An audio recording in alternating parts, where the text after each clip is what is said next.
Okay, we're live. We'll let the stream breathe just for a second.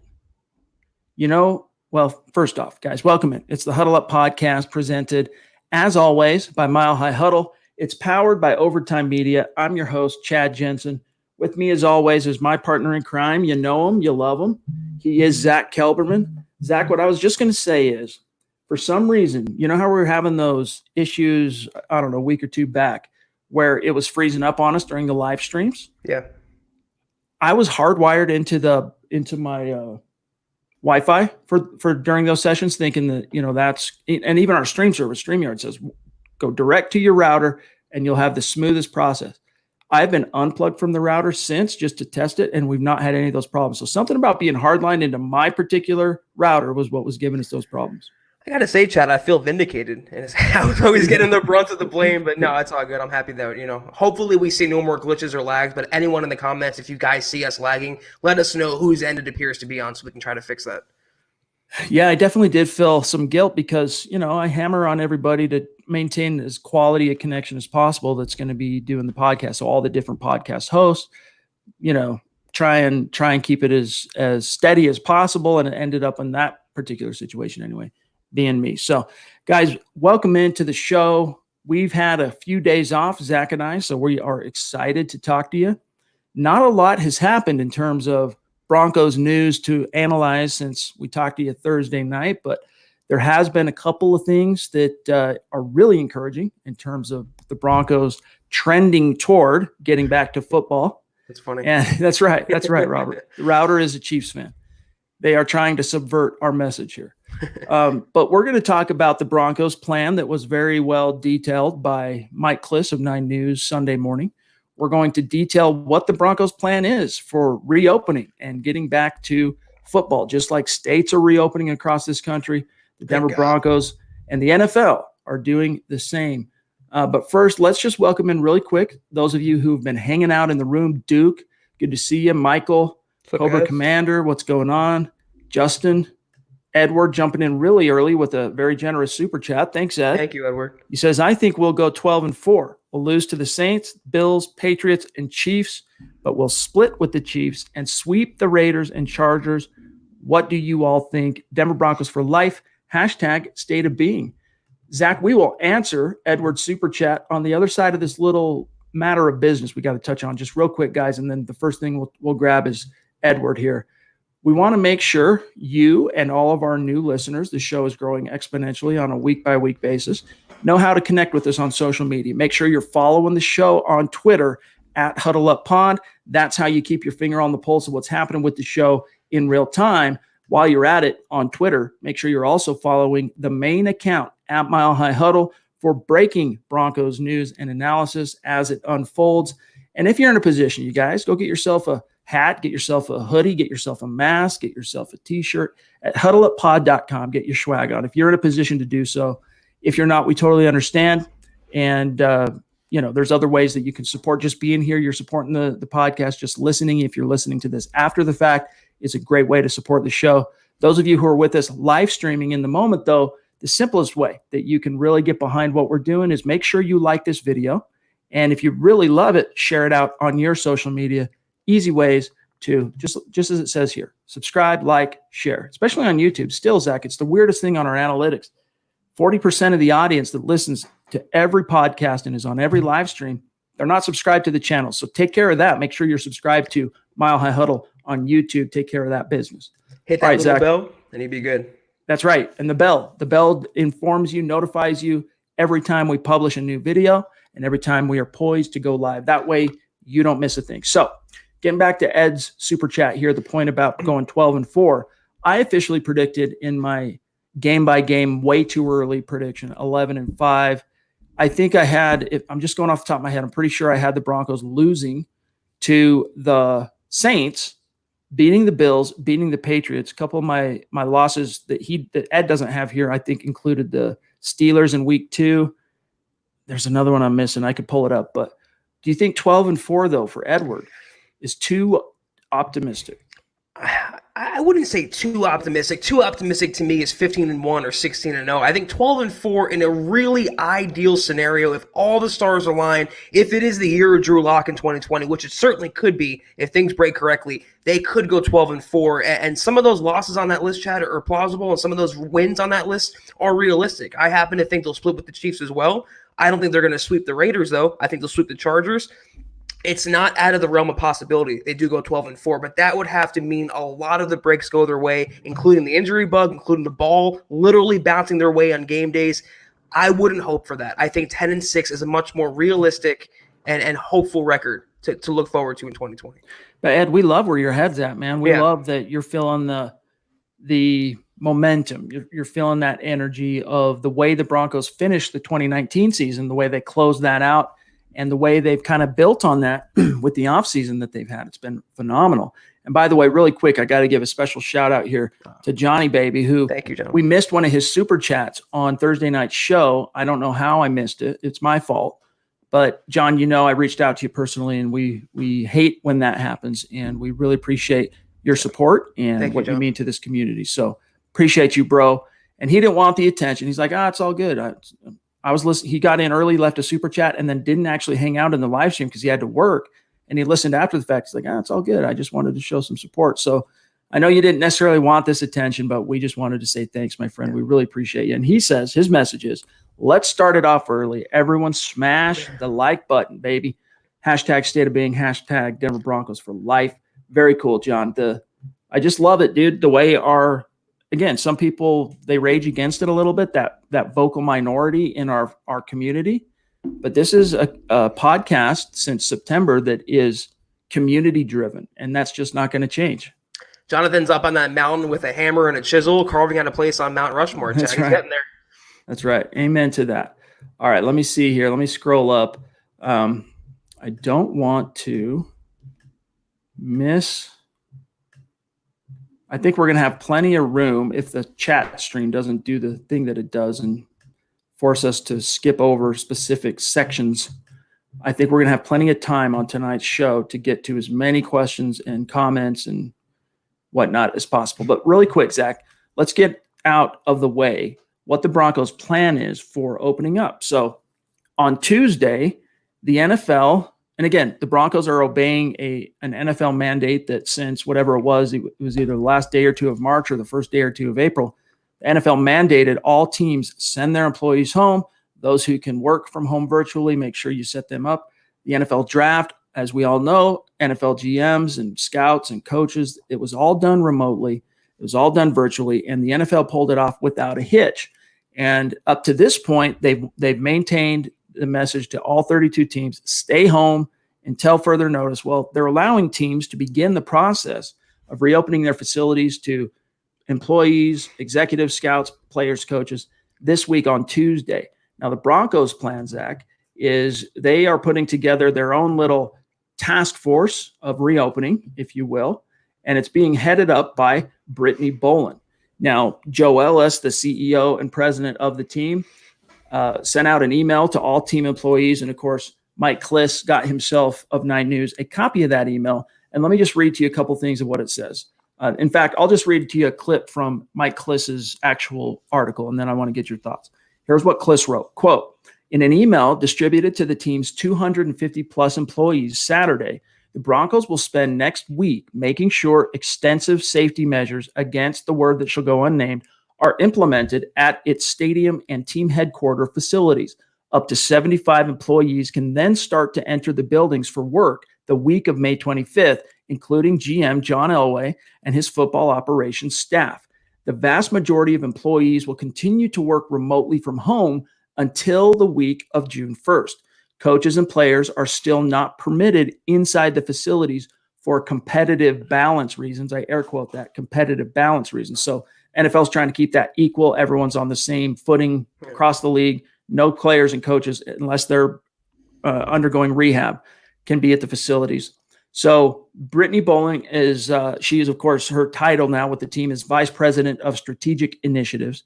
She's leading up this task force, and she submitted a comprehensive, quote, infection response plan, close quote, to the league office on Friday. So basically what it boils down to, Zach, is they're beginning the process of getting PPE, personal protective equipment, setting up all their social distancing guidelines within the facilities. They're getting all that out of the way this week with an eye toward John Elway and the executives and the scouts coming back next week. And then hopefully sometime, I'm thinking early June, players and coaches across the league will be allowed to come back.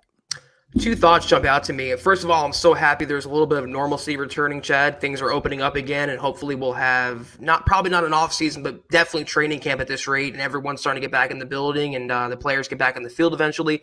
Second of all, Brittany Boland, is there any doubt now that she's being groomed to take over as the owner? I mean, she's definitely the favorite, and I think giving her this responsibility is the biggest clue of it all. It's her job to lose in a sense. She has to fall on her face not to become the new owner of the Broncos however many years from now. No doubt about it. Yep, she is the apple of Joe Ellis's eye, undoubtedly. And it'll be interesting to see, how she manages this. I don't know how much of what she ends up executing in this role is really going to be available for people like us to analyze. But we all know that Joe Ellis thinks she's great, and she's probably going to do a great job. Very smart woman, very well educated, and it will be cool to see how that shakes out. So the silver lining here is a return of players, coaches. Specific date for that hasn't been put in stone. It's looking like early June. So as you said, though, the silver lining here is the Broncos haven't moved off their plan of opening training camp, which is still tentatively planned, Zach, for July 28th or 29th. So you still got almost 2 months.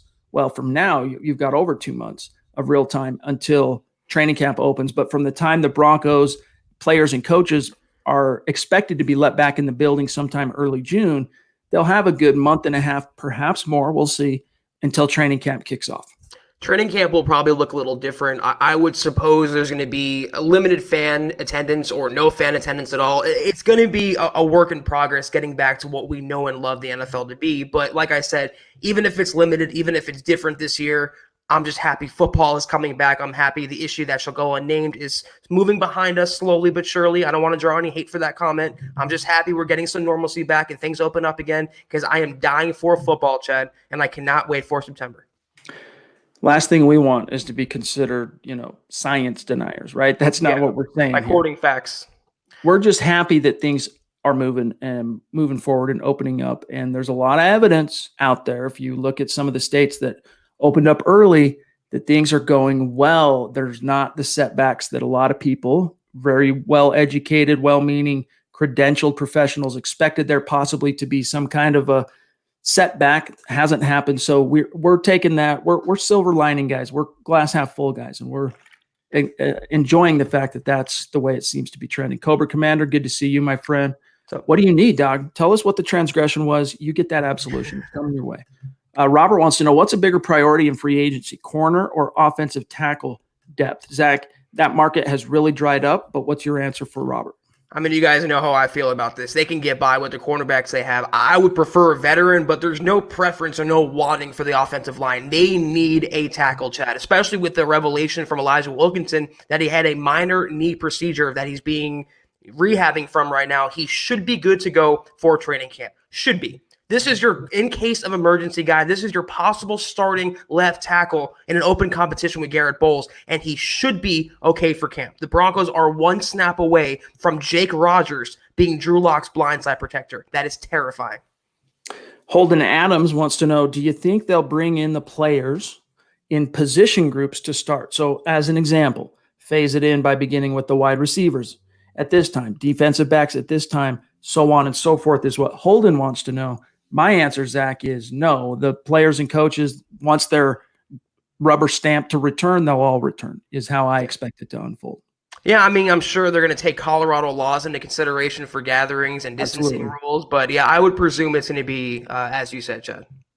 Joe jumping in on YouTube. Dalton Reisner is my new favorite Bronco, right next to Drew Lock. Check out Dalton's interviews. First class, funny, and very engaging. Hope he is a Bronco for many, many years. Go Broncos. Great guy. We agree. And it was really cool for when we were at the Combine. One of the things that struck us the most from our interactions with the players and coaches and GMs in that event in 2019 was, they set up about 8 different podiums and then probably 4 or 5 different tables. the bigger named guys from the bigger schools got the podiums. The smaller school guys, lesser known guys got the tables, and they'd have little placards set up so that as media, we knew exactly who's who and who's going to be setting up where when the time came. And when Dalton Reisner walked into that room, he walked up to his podium. He didn't wait for media to kind of coalesce around him and then begin the questions. He stood up at the podium, Zach, and just like sounded off. It was just like an announcement. Stands up, Dalton Reisner, offensive tackle or whatever, Kansas State. And just, I don't know, just you could just tell he was a very competent and outgoing human being just from that one little brief interaction. He owned the room, Chad. I mean, he did it with such humility too. If you remember, there was a reporter who was stuck behind him in the crowd. He was behind the podium, and he stopped what he was doing and he said, "Listen, this guy has a question. Let him talk right now." I thought that was so incredible for a guy who's going to be in the NFL in a few months to want to get to every question during his pre-allotted time. Just talking to him in 2 seconds, I knew he had star potential. He told me he can't wait to hit someone in the NFL. He would love to be a Bronco. I knew right then I would love this guy, regardless if he landed in Denver or not. But yeah, you see him on the field. He has perennial all-pro potential. I'd be surprised if he wasn't an all-pro as soon as 2020, or at least a Pro Bowler. And remember, by that point, by the time we had encountered him there at the Combine in Indy, he had already ran up to John Elway off the side of the field at the Senior Bowl and said, "If you don't draft me, dude, I'm going to make you sorry." Because, of course, being Colorado boy. So, I love that. Really cool guy. He's one of our faves to cover as well. And Jared says he wants to know who the heck dislikes the video before it even starts. Talk about a dedicated hater. You're always going to have haters. It's just the way it shakes out, especially when you're public figure, public show, public site, semi-public, whatever you want to consider it. But there's a little resistance out there to our show and our community, haters, and it's a thing. They're going to try and get their licks in wherever they can, whether it's thumbs downing a video, putting up a 1-star review on Apple Podcasts. Like it's just it's the way they do, and we can roll with those punches. We're big boys. It's all good. Nad Ludlow jumping in. Appreciate you, my friend. $2 super. Hey, look, we've got a viewer on Twitch, which is cool. Oh, nice. I don't spend any time. It's good to see you, Salamander. Yeah. I don't spend any time trying to master and understand and know Twitch. I just created an account and started streaming the shows there. And so it's however modestly it's grown there, it is done completely organically. JP, what's going on, my friend? Appreciate you jumping in. $2 super. By the way, as a fellow drummer, I've been learning how to master the double stroke roll, which is very alien to me because I've just been a single stroke guy all my life because I'm self-taught. So I've been watching these YouTube videos, JP, of learning how to do the double stroke roll. In fact, that's what I was doing right when Zach and I hopped on. I could do it right now. I got my little practice pad right here. But always cool to talk to a fellow drummer. JP, missed the last couple of pods. Glad to be back. We're glad to have you, bro. Drop a question if you have one too. Yes. Bronx legend. Good to see you, my friend. Stu, from way up, peering through the clouds, jumping down from Zeus MHH. McPeak. That's his name. Zeus McPeak. That's right, Zeus McPeak. There you go. Appreciate you as always, my friend. You know that. Mike jumping in. Love the pod. Usually listen to it recorded in the mornings. Awesome. Very glad cool. to have you here. Yes. Brandon wants to know, Zach, who do you feel the reopening is the most helpful for? I assume that Brandon's talking specifically about football, about the Broncos, but your answer. I think it helps everyone involved. I don't think it helps anyone more than others. I believe the rehab group is going to be the first in the building, and they're going to get them prioritized. So people like, Bryce Callahan coming back from an injury, it could help him out. But I think just opening up the facility and getting everyone back in the football mindset, Chad, especially for someone like Drew Lock, who lives, breathes, and eats football, it's just going to be good for the entire team and get back on the grass and have some normalcy. Dad's R Us Gaming jumping in with a very kind comment and a generous super. Appreciate you, my friend. We love you right back. You know this. Here's something very crucial, which is true from Drink In on YouTube. If Drew Lock goes down, how screwed are the Broncos in 2020 and beyond? Screwed. But how screwed? Screwed? Season's over, screwed. I mean, Driscoll's not going to lead the Broncos to the playoffs unless they have just the best running game and defense of all time. They can squeak out a wild card. But yeah, you can say that, though, for every other team in the league pretty much, though, Chad. 29 other teams. If their starting quarterback goes down, the season's over. So fingers crossed he stays healthy in 2020. It's just the way it is. It's the way it is. The Philadelphia Eagles of 2017 are really one of the outliers of all time. Definitely. Once that quarterback goes down, there have been rare exceptions. I guess I can't remember what year it was. Was it 93 or 94 Bills? Jim Kelly got hurt late in the playoff push, and there was that great game, of course, when Frank Wright came in and set that stunning records coming back from behind whatever it was. I want to say 20-something point deficit to defeat the Houston Oilers. And Jim Kelly got his starting job back, though, and started the Super Bowl. When you lose a quarterback, your starting quarterback for the season, Zach, it almost always spells doom.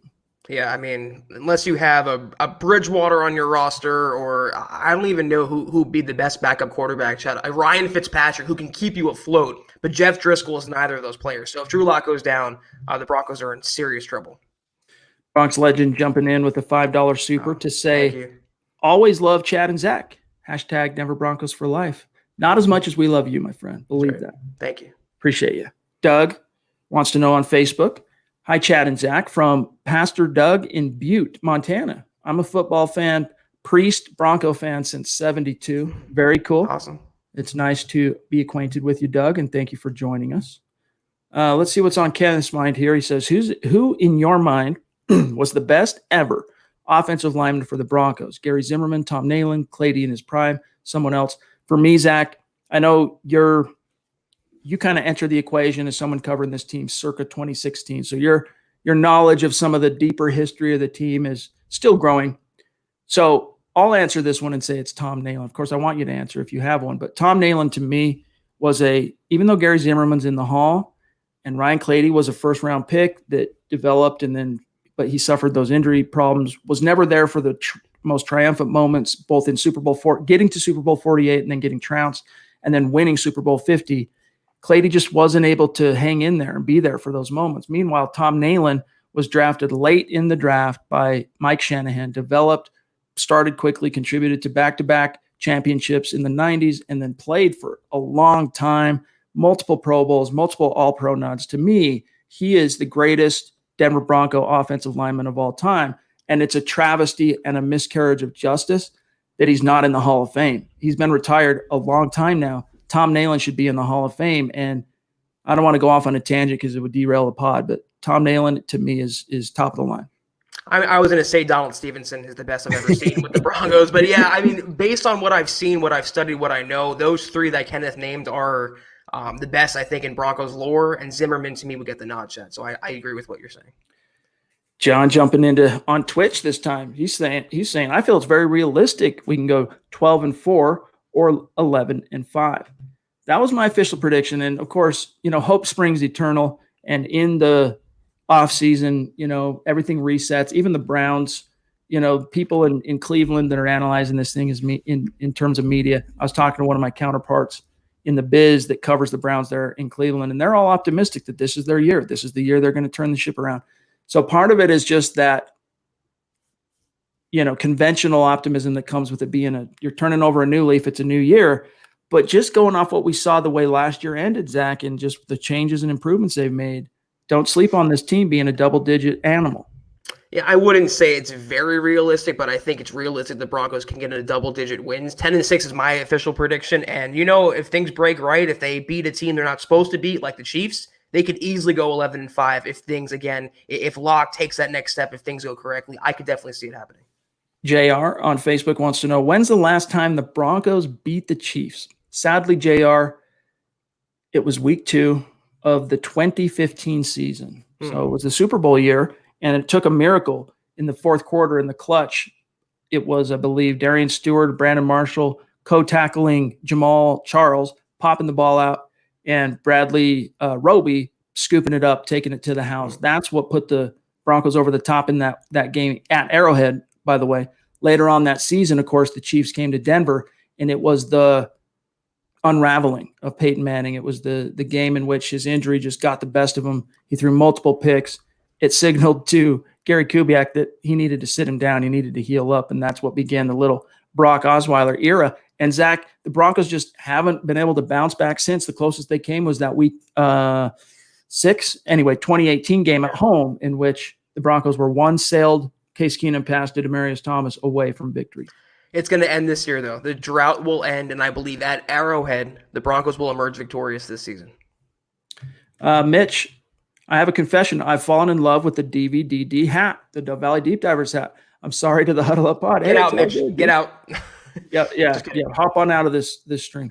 No, of course, dude. We love it. It's all MHH, baby. It's all MHH. The same umbrella. We're all love here, all family. Hat. It is a cool hat. So we don't blame you. Jason says, I agree with the 10-6 record. Anything more than that will be fire. And those discounting the Broncos this year will eat crow. Amen. And Edward saying Locke is going to ball out this year. Amen. Now, I had a couple of fans send me videos of kind of obscure YouTube channels. No offense to those two YouTube channels. You go to milehighhuddle.com. There's a post in the community tab. You guys can see what I'm talking about. But that are really high on the Broncos, laying out some pretty well-reasoned, I'll give him that, arguments for why the Broncos are dark horses this year that people are sleeping on. So it's not just, the national media has been pretty slow to come around on the Broncos, Zach, but a lot of people who pay close attention to football, they recognized how everything changed from week 13 on last year for this team. And there's a reason why, obviously. So what I've seen on Twitter, though, is Titans fan and Raiders fans are talking trash about the Broncos. It's like, guys, your quarterbacks are Ryan Tannehill and Derek Carr. Drew Lock, he's inexperienced, he's young, he's unproven, but he has way more upside than your guys. So let him keep talking. Let him keep hating. Brandon says, Chad, do you still believe in Bryce Callahan, or are you buying into Ojemudia? I believe in both, to be honest with you. I'm skeptical that Callahan is going to, I shouldn't say skeptical. He's just in a position where I'll believe it when I see it. When he's suited up week 1 on the grass playing, I'll believe it and I'll celebrate and I'll be stoked. But he's legit. He's the quintessential inside nickel corner for Vic Fangio's defense. And I'm confident that if he's available for his team, he's going to be just that. Whereas Michael Ojemudia, in my mind, is no less legit. He's still got a ways to go to learn the scheme and, prove his worth and his bona fides and all that. But as we told you guys, the weekend of the draft, that Ojemudia is a guy that he's a sleeper that we wouldn't be surprised finds a way to start early as a rookie. So if it ends up being Zach, as an example, AJ Bouye number 1, Callahan the nominal 2, who jumps inside on nickel situations, and then Ojemudia as the 3rd, that wouldn't surprise me. And Ojemudia would be probably getting those starts over Callahan, or could in that situation. Maybe I'm in the minority, but I feel like there's more of a chance Callahan's going to return to pre-injury form than Michael O's going to be an instant starter, instant contributor. I think he has the talent to be the best Broncos cornerback they drafted in recent memory, but it's going to take some time, at least in a veteran secondary, to kind of get with the program, get on the field, see some significant snaps. So I'm a big believer in Callahan. I think even with some time off, even with some skepticism about his injury, I think he'll come back pretty strong, Chad. He's got to break that bad 3rd round cornerback drafted by the Broncos debut. Yeah. And I think he's got a good chance to do that. Mike Evans, one of our Super Chat superstars, jumping in. Thank you, Mike. With the $10 super. Appreciate you, bro. He says, just got my MHH face mask. I love it. Quick question. Early prediction. Will Justin Hollins make the team this year? Good question. Yeah. Before we answer, I just want to bring up, we've had a few of our awesome viewers and members of the community reach out about orders they've placed for masks at huddleuppod.com. Of everything's a little bit delayed because of the word that shall go unnamed. Supply chains have been interrupted depending on where certain companies source their materials.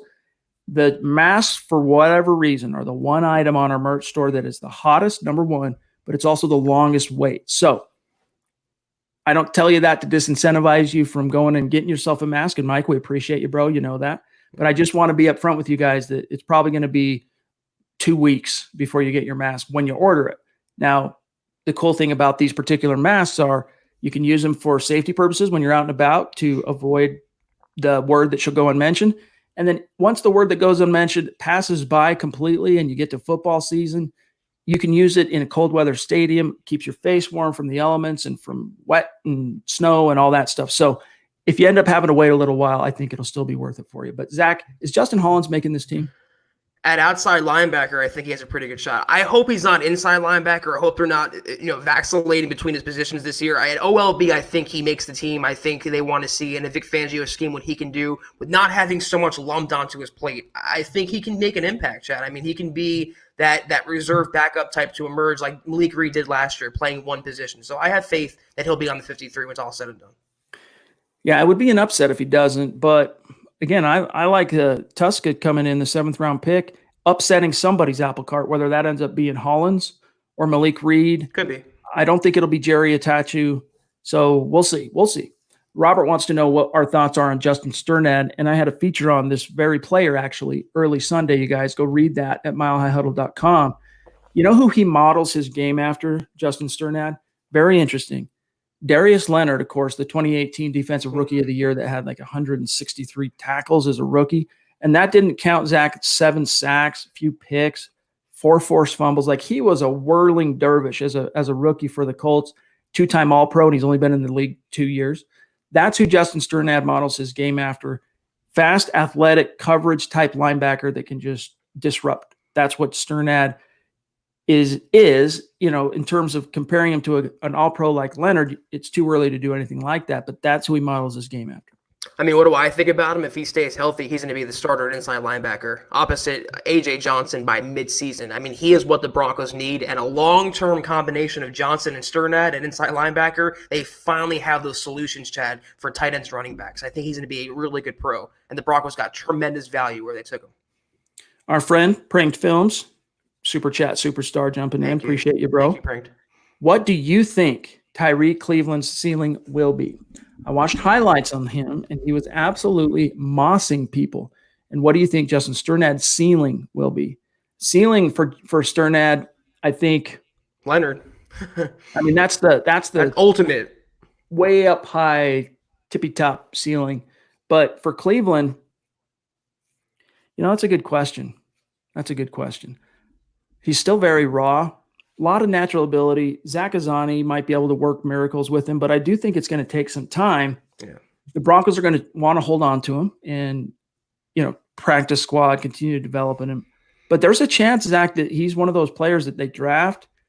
They try to sneak him onto the squad, and based on what he did in the preseason, another team falls in love and swoops him up and brings him elsewhere. Like, it wouldn't surprise me if even by October, against Denver's wishes, he's not on the roster anymore.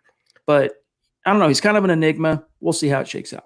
I think his ceiling's higher than Juwan Winfrey. I think ultimately Cleveland can be like a Tim Patrick type, a decent borderline wide receiver 3, a really, really good wide receiver 4. I'm not that high on him personally. I think he's kind of a jag given his talent abilities and where the Broncos drafted him. But if he can be a contributing factor on specials or even a practice squad, placeholder there, I think the Broncos will take that.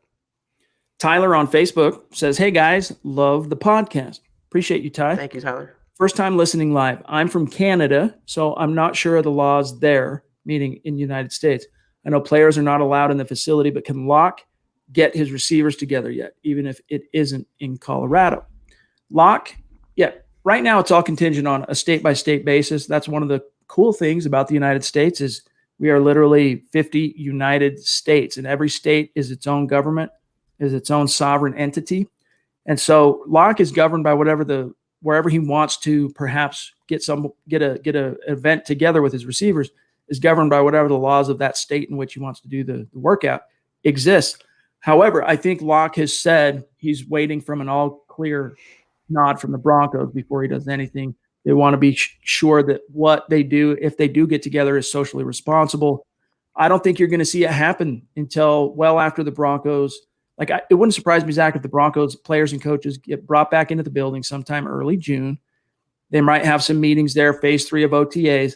And then in that 4 to 6 week period leading up to camp, when traditionally players are completely off, this is the one point on the NFL calendar where they can really circle on for personal vacations, family vacations, things like that. If that period is when Drew Lock gets everybody together. But I just don't think it's going to be before then. Yeah, there's no universal law that says they can't all get together. I mean, in a state like Tennessee or South Carolina, Florida, if they want to meet there, I mean, Dak Prescott did it with Des Bryant earlier this offseason. He took some flack for it. It's not great PR, but it can be done. But I think what you said, Chad, is accurate. He's a very team-oriented guy. He's in his first year starting. He doesn't want to upset the apple cart. I think he'd be safer than sorry and just wait until things were more official before getting everyone together. Muhammad, a very moving and generous super chat of $50. Thank you, my friend. Thank you so much. I want to make sure I know I'm talking to the right guy. It's at Broncos _2005 on Twitter, right? Holler in the stream so I know that's for sure. But dude, that means everything to us. We really appreciate you. And our community, each and every podcast just blows us away. Thank you, Muhammad. He says, Broncos rock stars. I haven't been able to watch the show live lately. That's all good. Love you guys. Keep up the good work. It's cool, man. We're just happy that you're here now. And when you can catch it live, great. But it warms our heart to hear that you still listen after the fact. Even if you can't be in the live stream, you download the pod on Apple Podcasts, rewatch it on YouTube, whatever. We appreciate you, bro. Completely humbling, Muhammad. Thank you so much for that, man. You the man, and make sure I'm right on your Twitter account. And that goes for all of our Super Chat superstars. We want to know if you're on Twitter, what your Twitter handle is so that we can shout you out and give you some post-pod love. Yep. Joseph jumping in also on Super. Appreciate you, Joseph. Thank you, Joseph. He says, just got out of the hospital with a staph infection. Yikes, that sucks, dude. Hopefully you're doing okay. He says, but great to hear Denver will start getting back to business soon. Love listening to you guys.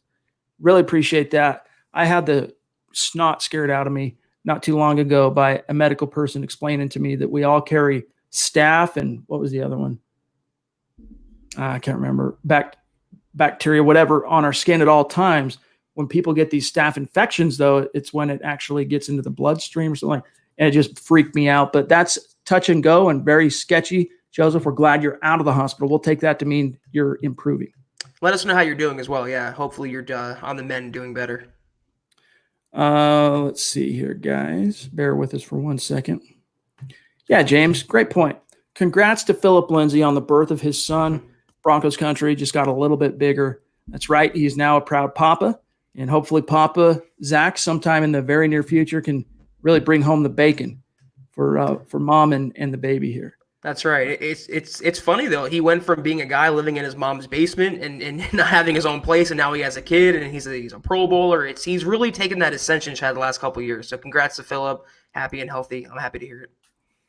Hey, you guys, make sure you mute Wanna Beast's device right now. He's not going to want to hear this. He's not a big believer and fan. But Mike says, I think Noah Fant makes a big jump this season. After he makes a big catch, get Albert O in there and go deep. Keep them tired and on their heels. Rotate and run like the Nuggets at altitude. Yeah, dude, I think he's in line for similarly a big year 2 jump like you saw from Cortland Sutton last year. That could be in line, Zach, for Noah this year. Big, relatively speaking, considering Pat Shurmur doesn't feature the tight end too much. So if Noah Fant has a big year, I wouldn't hold my breath for Albert O, but in tandem, they have the potential to be the new Gronkowski, Aaron Hernandez. That's definitely exciting. Here's Kathleen saying exactly what I was talking about. Joseph, staph infection is caused by the bacteria Staphylococcus aureus, a very common bacteria that everyone has on their skin. I heard that and it tripped me out, dude. But I'm a little bit of a germaphobe if I allow myself to be. So anyway, Cobra jumping in. What's the love with Ojemudia? Is it just hopeful hype or does he really have potential? He really does have that potential, Cobra Commander. He's still very raw, but he's extremely smart. He's a great tackler, and he basically is a quintessential Fangio corner. Right. It's going to take time. Just because a guy is a good fit for a scheme doesn't necessarily mean Zach he hits the ground running out of the gates. But so it's going to take a little time. But Ojemudia was basically handpicked by Vic Fangio. He went probably a little bit earlier than some draft nicks maybe had him going in terms of early 3rd round as opposed to maybe late 3rd, early 4th. But it's because Fangio loves him. So if Fangio loves him, you know how particular Fangio is about his corners. You got to take that to mean something. I wasn't the biggest fan of this pick, admittedly, and I look back on it and I saw some of his tape, and he really does represent everything and epitomize everything Vic Fangio wants in a cornerback. And I'm willing to give Fangio, based on what we saw last year, based on what he did with Callahan in Chicago, I'm willing to give him the benefit of the doubt. And I think in a best case scenario, easily, Michael O will be the best Broncos quarterback they've drafted in quite some time. Definitely better than Isaac Yiadom and Brendan Langley, a true guy who fits the scheme and who has the talent to match. Randy says, currently listening to y'all's podcast on my way home from work. Hashtag go Broncos. Drive safe, dog. Or if you're maybe you're taking public transit, but drive safe, my friend. Appreciate you. Here's Christy, MHH, queen of MHH. Awesome. Yeah, there she is. Superstar jumping in. OG, $30 super. Appreciate you. She says, they have to keep Drew Lock healthy at all costs. That's why Garrett Bowles scares me. Letting the Chiefs win back-to-back Super Bowls is unacceptable for me. Thank you, guys. Keep up the good work. Yeah, well, first off, before we get to what she's saying there, we have some things coming up that we have in the works, some plans for the pod. Some of our Mount Rushmore superstars we plan on getting on the show here and having little segments where we feature them, talk to them, involve them in the podcast on screen and audio. Christy's one that we've reached out to about getting involved in that. And we'll, of course, give you guys more details when we crystallize a plan, but it's going to be a lot of fun. But Zach, your thoughts on the Bowles issue? I know some people are tired of talking about it, tired of hearing about it, because it just doesn't appear as if the Broncos are really moving off their position at this stage. But your thoughts? I mean, even before Wilkinson's left foot operation, it was tenuous going with him in the season as the lone contingency plan behind two extremely unreliable tackles in Garrett Bowles and Juwan James. Both of them scare me, not just Garrett Bowles. And I'm one of the biggest Bowles detractors out there. Again, I'll say he has the potential to be consistent, but I want more than just consistent or more than just average for my fourth-year, former first-round blindside protector for my franchise quarterback. If he stays healthy and Mike Munchak gets his teeth into him, he can be a capable guy, but nothing he's said or done to this point deserves the benefit of the doubt from him, Chad. He has to earn it every snap of every game this year.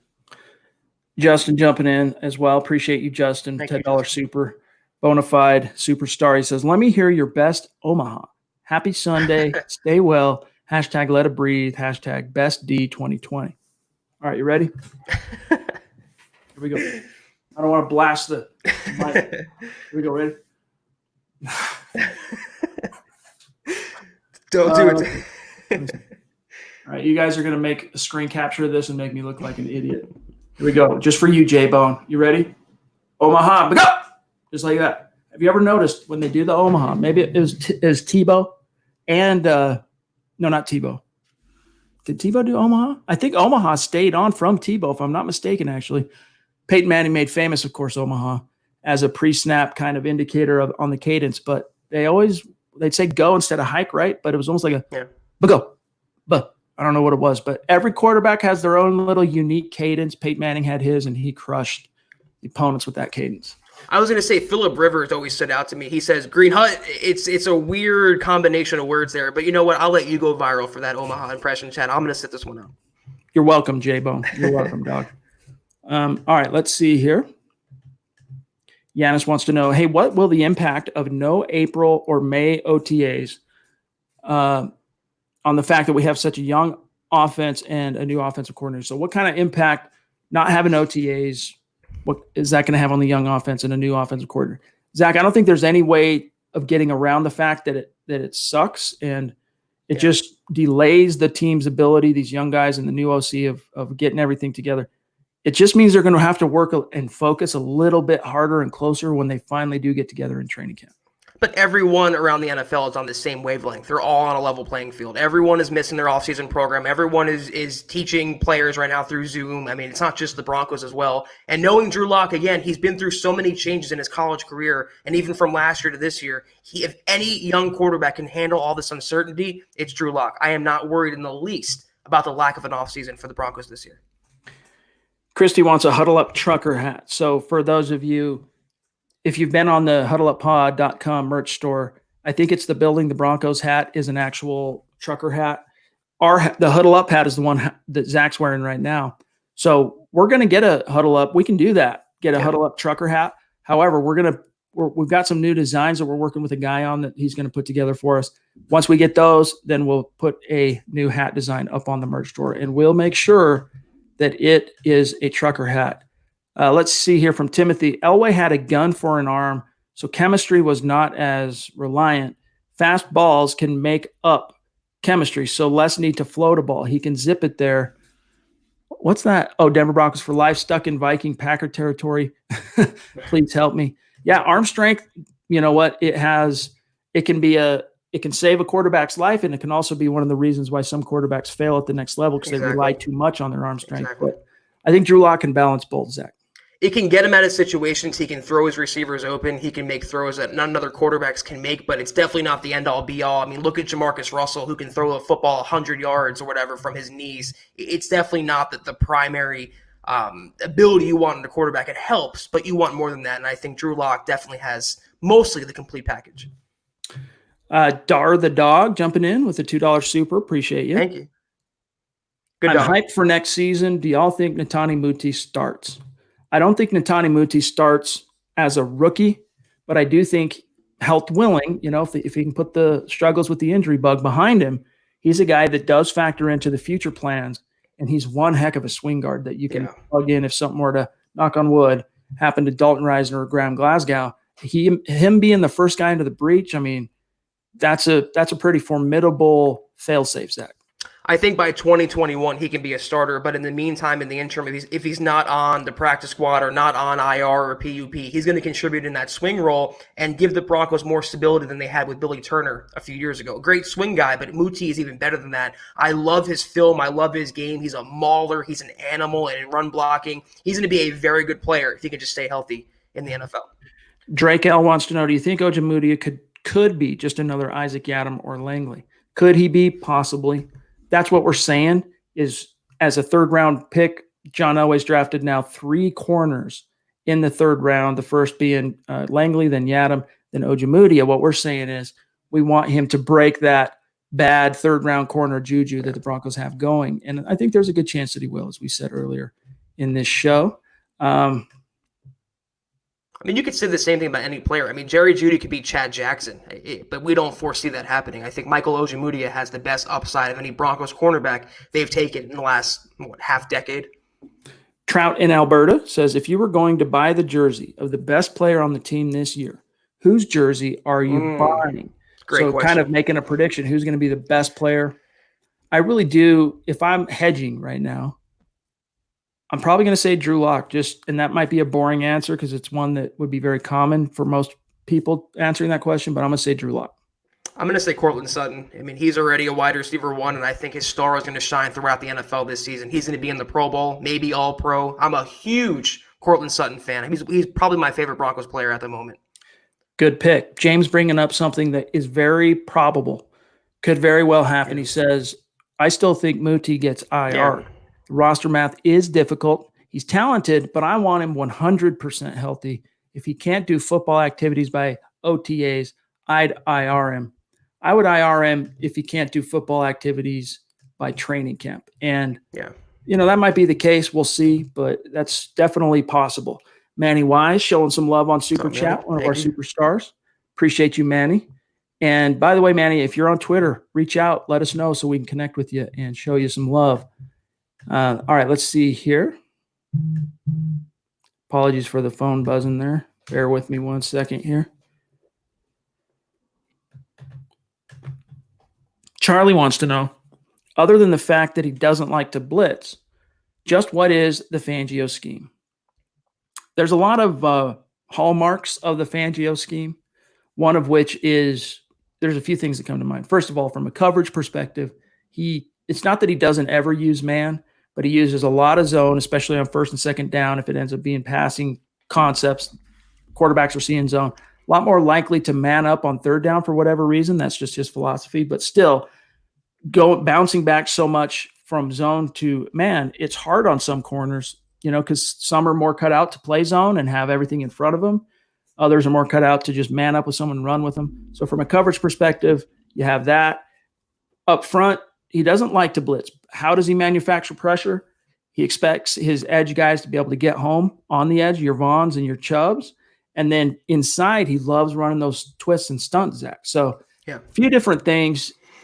Maybe we'll do we'll green light a film study on Fangio's scheme at some point at milehighhuddle.com. We're going to have a lot of downtime between now and when the season or camp actually starts. So we'll see. That's a good breakdown, Chad. And I will say that it's not like the NFL in 2004 with Bill Belichick being this defensive genius. Back then, it was 3-4 versus 4-3. Now there's a hybrid. Everyone's running the same system pretty much. Everyone's running a variation of one of those two defenses, and Fangio's no different. I will say he only showed a little bit of his hand last year in his first year as a coach. Now in year two, more comfortable, more talent on defense. We'll see even more from Vic Fangio, more creative packages, more blitz packages. I'm excited for that. We can't ignore our awesome listening audience on Twitter, on Periscope. Steven jumping in. He says, the morning sports shows are overlooking us bad. First Take was talking if Raiders or Chargers upend Kansas City. I've heard that quite a bit as well. It's just noise. It's just noise. Brian, we miss you too, dog. It's good to see you. Appreciate you. Duke Rose showing out, as always, a true bona fide superstar. Thank you, Duke. Appreciate you, Duke. He says, a little late, big dogs, but better late than never. That's right. Good to see you. We're just glad to have you in the stream, dog. Thank you. Clip Stormborn, good to see you in the stream as well, my friend. Happy Sunday to you. Hope everything's okay out there in Philly. All right, let's see what else we've got here. We're at 50 minutes, so we're on the home stretch here. Bear with us 1 second. Jeff C., good to see you, my friend. $2 super, one of our superstars, always consistent when he's in the stream. He says, how do you think we'll do on special teams this year? Well, they have made some changes. So this is worth at least an answer here. Out goes Colby Wadman, In comes Sam Martin, a more proven NFL punter. They're paying him. And then gone is Casey Kreider, and in Jacob Bobenmoyer, and there's another guy they brought in. I forget his name now. That's the second time I've not been able to remember this other guy's name. But so there's going to be competition at long snapper. You got plenty of rookies coming in combined with last year's guys to be the gunners and whatnot. What's your answer for Jeff C.?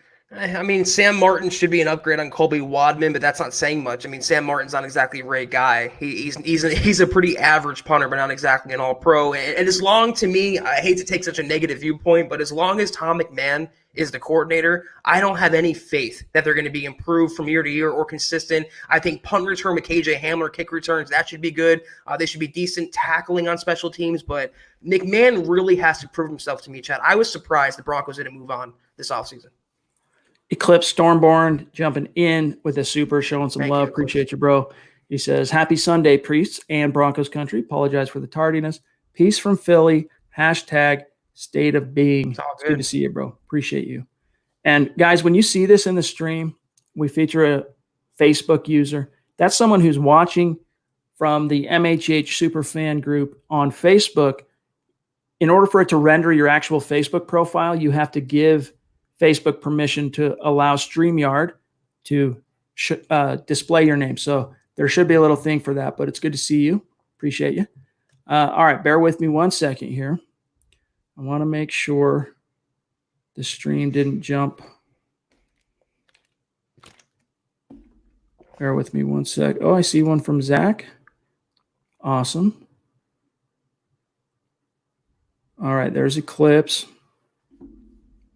Sorry, guys. When the chat stream does one of these jumps, it bogs us down a little bit. We're trying to find workarounds, but unfortunately, up to this point, nothing easily found. Zach's Web Design, good friend of the show. Also a guy who we shouted out on MHH Instagram. Great dude. Appreciate you, Zachary. Thank you. Says, I have a question. If everything clicks this year, would it be possible for the offense to keep up the energy on the defense so that way they don't tire? Zach, your answer for Zach. I mean, the idea is complementary football. There's a lot of different ways, a lot of different meanings to that term, complementary football, one of which is think back to the 2013 Broncos defense. Didn't really scare anybody. Von Miller missed 6 games for a suspension, came in for 5, 6, 7 games, whatever it was, then tore his ACL, was a shell of himself. That defense wasn't much to write home about, and yet it got to the Super Bowl because Peyton Manning gave him so many leads. They could tee off. It took a lot of pressure off them. There's a lot of ways. But do you think if everything clicks this year, as Zach is asking, it's possible for the Broncos to have that kind of a balance, quid pro quo between the O and the D? I think they're going to go hand in hand. A good offense will benefit the defense and vice versa, but I'm not a fan of playing scared in any capacity. Maybe I'm not understanding the question correctly, but if something's working, I'm not going to go away from it. No matter if fatigue, no matter if my opponent knows it's coming, I don't like to play scared. I like to go for the throat. But I do believe in a balanced approach, a much better offense this year, keep the defense off the field, less 3-and-outs, less turnovers, and that's going to help the entire team out. So it should work with a lot of synergy this season. Amen to that. Wow, George jumping in, George. Appreciate you, my Top friend. rope. Thank you so much. Just showing some love on Super Chat, a very generous Super Chat, and a very important member of our community. George, we love you. We appreciate you. You know that means the world to us, my friend. Thank you. Thank you. Huddle up, bro. What's up, Chad? Good to see you, Brennan. Thank you. Our community, as always, just blows us away. The best. Each and every podcast. Johnny Baby jumping back in. Says, got to bounce for work, but hope all the MHH fam have a great night. You as well, Good to Jonathan. see you. Thank you. You as well, my friend. Thanks for spending as much time with us as you could. Insane Marufo with a $5 super. Appreciate you. Shout out, fellas. Keep up the great work. Hashtag Denver Broncos for life. Thank you, my friend. We'll try. Salute, man. We'll do that in the face of the 2 or 3 dislikers on YouTube, each and every podcast. Dave jumping in. I'm trying to think. Is this the same? Is this Dave and Callie, or is this a different Dave? I feel like I'm confusing it. But Dave Darlington, correct me if I'm wrong on that. Either way, really appreciate you showing some love and some support. He says, missed the last few pods. Crazy work. I like the motor. The new guys are showing all in physically. Hashtag Beast in Orange. Yeah, dude, we can't wait to see these new rookies out on the field and in Broncos gear and regalia for the first time. I think everybody's chomping at the bit to see that, which is why, Zach, it's good news that basically things are in stages beginning to reopen across the league. Especially since this draft class, I believe, has the highest upside of the last 3 draft classes, Chad. So if they all click together, and starting with Jerry Jeudy, Lloyd Cushenberry, even Michael O, this could be a really, really fun year for the Broncos. I'm anticipating that, but I can't wait till September when it becomes real. Richard from across the pond in Germany. Appreciate that, my friend. Being. €5.50 super chat. Appreciate you, bro. Thank you, Richard. Night greetings from German Broncos country. Hashtag state of sleepless being. What are you doing up right now, bro? What time is it there? It's at least, I know it's 7 hours to Scotland, the UK. So is it an additional hour, I think, to Germany? So 8 hours. It's the wee hours of the morning there. So Richard, dedication, man. You are a dedicated maniac, and we love you. Appreciate you. All right, guys, we're getting close, right up against it, but we can't turn away any of our superstars. Chris jumping in, appreciate you, my friend, and it was good to be able to connect with you on Twitter. By the way, how many rush yards does Buzz Lightyear Drew Lock have? I want to say less than 200. I mean, it's gonna. If he's running around too much with that ball, baby, things probably aren't going the way Pat Shurmur envisioned or anyone on that roster. So probably ends up being 150 or less would be my bet. He has some mobility, and his feet are going to bail him out. They're going to have some rollouts and design plays to use his mobility, but he's not going to be Lamar Jackson. So I don't look for 800 yards, 500 yards. I'm with Chad. I think 150, 175, a couple touchdowns on quarterback sneaks. That's pretty much the limit for Drew Lock as a rusher. This is an interesting comment. I cannot remember what show I was listening to, but Vic Fangio said to look for Isaac Yiadom to have a breakout year in his system, year 2 in his system. So interesting. The reason I wanted to feature that, Zach, is without naming names in his post-draft presser, the one thing, we've talked about this on the pod before, Vic Fangio said about the cornerback depth is that young guys need to rise. And that there's 2 guys in particular he's expecting to do that. Maybe one of them is indeed Isaac Yiadom, even though I know you're viewing him as potentially a guy that could end up transitioning to safety sooner than later. I am not holding my breath for an Isaac Yiadom breakout here. I would take him just learning to turn his head around and locate the football in coverage. I would settle for that. But Vic Fangio, this is a classic case of talking up a former third-round pick, a guy they're trying to salvage. No different than Garrett Bowles. But like Bowles with Yiadom, I'll believe it when I see it. Dar the Dog jumping in again with a $15 super. Thank you, Dar. Thank you very much, my friend. Is the Dog on Twitter? If you're on Twitter, reach out to us, Dog. Do you see Draymond Jones beating out DeMarcus Walker, or could McTelvin Agim hop over Walker on the depth chart too? Are there any other sleeper picks for surprise starters late in the year? Love the podcast. Keep it up. We will do just that, my friend. Yeah. Draymond beating out DeMarcus Walker is an almost virtual guarantee because he's a Fangio guy. Yeah. So that's a for sure. Even if DeMarcus Walker comes in and wises up, stops getting in the doghouse, whatever, I think Jones has the edge there. But between Walker and Agim's a rookie. Walker's a fourth-year player now. That's the question. What do you think, Zach? Well, it's really Agim versus Walker versus Christian Covington. And based on the salary they gave Covington, I'd be surprised if he wasn't on the final roster. Walker really is in trouble. I mean, Chad and I like him more than most, I feel like, but the odds are stacked against him. Vic Fangio has no loyalty to DeMarcus Walker. He was a pick of a previous regime. It's going to take a lot, I think, for DeMarcus to make the 53, even though I'm still counting on it, or hoping for it anyway. I think Agim's a solid year, maybe two, from being a starter. As far as another sleeper, it's Justin Sternad at linebacker. We've already told you Ojemudia, but keep an eye on Sternad at linebacker. And William Black for that matter as well.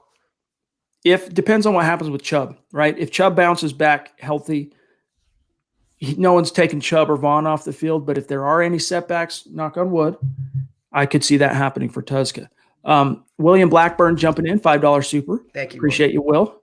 Big reason I'm optimistic about Locke is he did what he did with one real wide receiver, and he has an array of weapons this year. So that is one thing that anyone who was paying close attention to the Broncos last year, Zach, that was one of the takeaways is Locke achieved what he achieved with really only one weapon helping him out on the outside, and that was Cortland Sutton. He did have Noah Fant, and he and Fant had a couple of big-time connections in that 5-week span, but now it's across the board. Every weapon is stacked to the gills, Zach. Including offensive line, which is most important. I mean, he had a really crappy one last year, and they've made improvements to that. Obviously, Garrett Bowles, the jury's still out on him. But, yeah, the supporting cast around Drew Lock is incredible, and that's why I give the Broncos, and you do as well, Chad, so much credit for sticking to that mantra this offseason. Like a true mile-high Sherpa, David has made his way all the way up to MHH Mount Rushmore. And showing his support, very generous, $50 super chat. Thank you, David. Wow. We appreciate you, bro. More than you know, my friend. He says, hey, guys, do you see us doing any trades or free agent acquisitions before the season starts? Thanks for everything you guys do.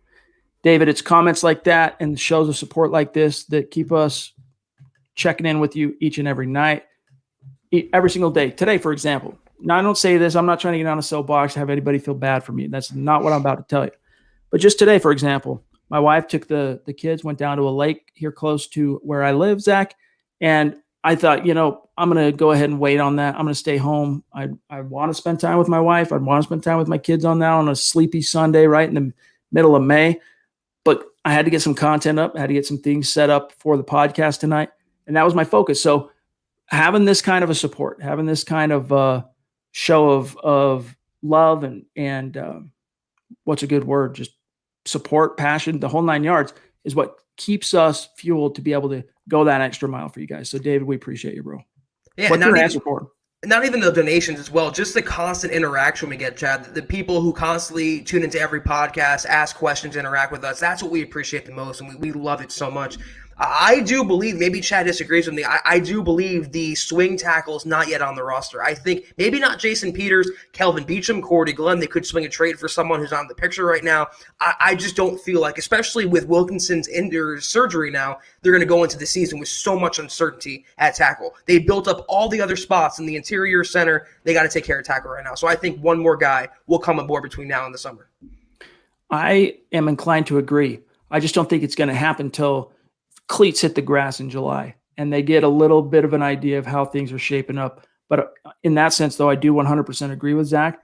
it's going to be offensive. They got to do something. Elijah Wilkinson is a really great try-hard guy. He's going to give you that effort, but he's just limited from a talent perspective. Terrible tackle.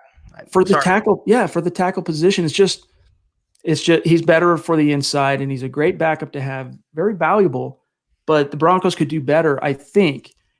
By then, you might not have the ability to go out and sign a Jason Peters or a Kelvin Beachum, but that's the risk they're running right now, which is why a lot of fans are trying to urge the team to do just that.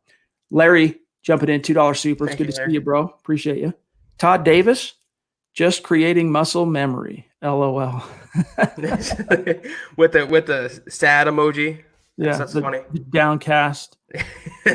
Got burned in coverage. The collective emotion, watching Todd Davis. That's pretty funny, Larry.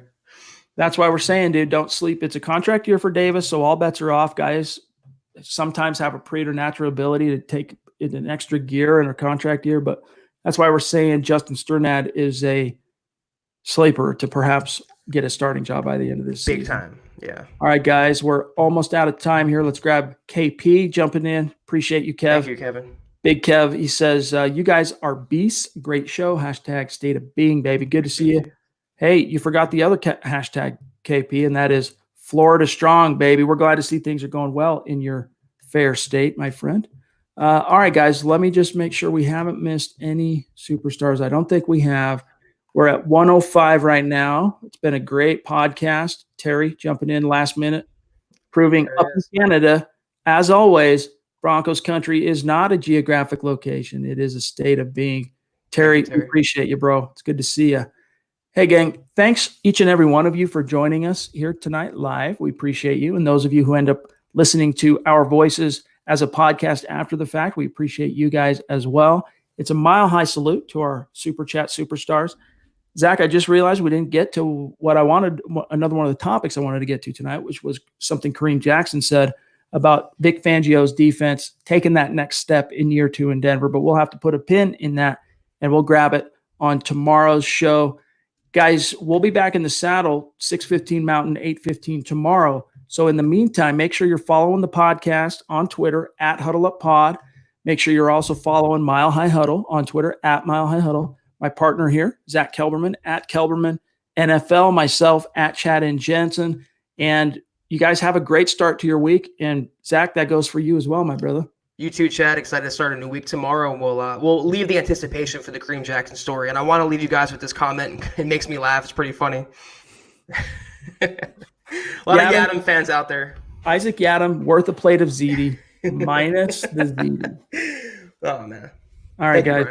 Hey, thanks for making it so much fun every time. And again, this is something we look forward to every single day. So thanks for that, you guys. But we'll talk to you tomorrow night. For Zach, I'm Chad. See you tomorrow, 6:15 Mountain, 8:15 Eastern.